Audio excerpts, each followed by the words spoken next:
ආයිබෝවන් ආදරණීය දුවේ පුතේ.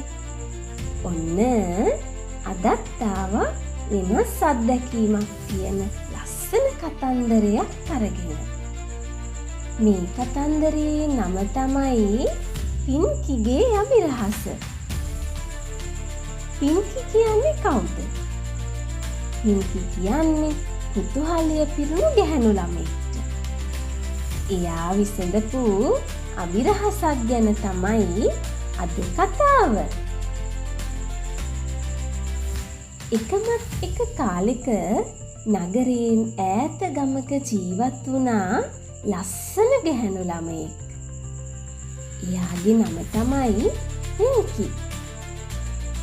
එයා හැමතිස්සෙම අලුත් දේවල් ගැන හොයපු කුතුහලය පිරුණු ගැහැණු ළමයෙක්.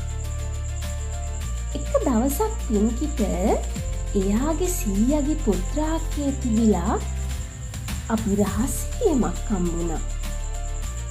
ඒ අභිරහස් සිතියම දිගේ ගිහින් මොකක්ද මේ අභිරහස කියලා හොයාගන්න පින්කිට ලොකු වමනාවක් තිබුණා. සිතියමේ තියෙන මග සලකුණු වලට අනුව මහ ඝන කැලෑවක් මැදින් දිගටම ගිය පින්කිට මුලින්ම දිය පාරක් හම්බුණා. එයා ඒක පහු කරගෙන දිගටම ගියා. මග දිගට යන අතරතුර එයාට කැලේ සත්තු ගොඩාක් උදව් කරා. ඥානාන්විත බකමූනේ මහ ඝන කැලෑව මැදින් පින්කිව දිගටම එක්කගෙන ගියා. එක පාරටම මුණ ගැසුණු සෙල්ලක්කාර ලේන් පැංචෙක් සිතියමේ තියෙන ගුහාව ළඟටම පින්කිව එක්කගෙන ගියා. ඊට පස්සේ මොකද වුනේ? පින්කි ගුහාවට ඇතුල් වුණ ගමන්ම පුදුම වුණා. එයා දැක්කා රත්තරන් පෙට්ටියක්. හැබැයි ඒ වුණාට මේ පින්කිට මේ රත්තරන් ගැන කිසිම ආසාවක් තිබුණේ නැහැ. එයාට ඕනුනේ මේ අභිරහස විසඳලා ජීවිතයට ලොකු අත්දැකීමක් එකතු කරගන්න.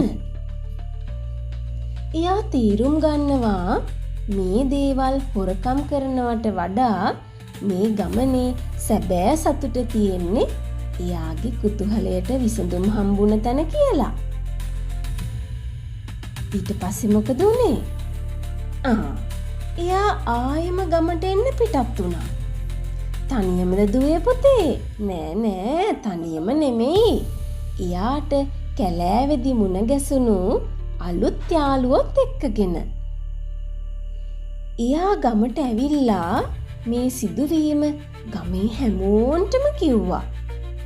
ගමේ හැමෝම එයාගේ මේ නිර්භීත වීර ක්‍රියාව අගය කළා.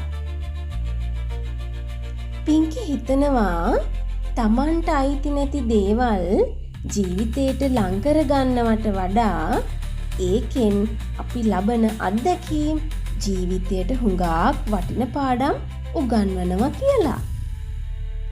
හොඳයි දුවේ පුතේ. එහෙනම් අද කතන්දරය ඉවරයි. ආයෙත් දවසක ලස්සන කතන්දරයක් අරන් එන්නම්කෝ.